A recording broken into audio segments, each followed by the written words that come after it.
The complaining king. The bells of the palace chimed each morning at dawn, and each morning King Halvran complained before the final note had faded. He complained about the bells. They are too shrill, he would mutter from beneath velvet blankets.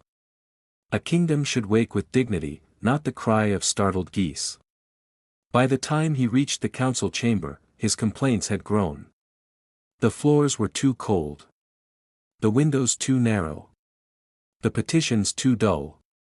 The courtiers too slow. Even the sun, which streamed faithfully through the tall arches, was, according to the king, unnecessarily bright. It was widely known that King Halvran could find fault with a diamond, yet none suffered his complaints more than Lord Marsin. The king's chief adviser, Marsin was a careful man, thin, silver-haired, with patient eyes that had endured decades of royal grievances. If the king disliked the taxes, Marsin adjusted them. If he disliked the roads, Marsin ordered repairs.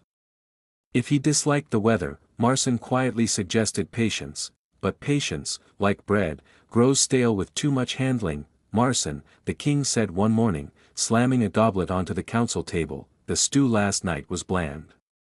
Marsin blinked. Your Majesty, I believe the kitchens, and the music in the hall, the king continued, was mournful.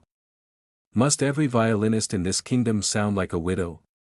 The council sat stiffly. They had learned that silence was safer than agreement, and you, the king added, turning to Marsin, always advising restraint. Always caution. Always consideration. A king must act, not ponder like a scholar with cold tea. Marsin bowed his head slightly, as your Majesty wishes. But in the long corridors outside the council chamber, whispers had begun to circulate. The palace servants, who heard more than nobles imagined, spoke softly in kitchens and stairwells. The king's temper had worsened, his punishments had grown sharper. And Lord Marsin, who had once shielded many from the king's impatience, was now himself a frequent target of scorn. One evening, during a council session that stretched past sunset, the king erupted again. The treasury dwindles, Halvran snapped. The harvest reports are dull. Even the wine tastes timid. Marsin folded his hands. The harvest was smaller due to the early frost, your Majesty. If we reduce the tax on the southern farms, they may recover by next. Always excuses.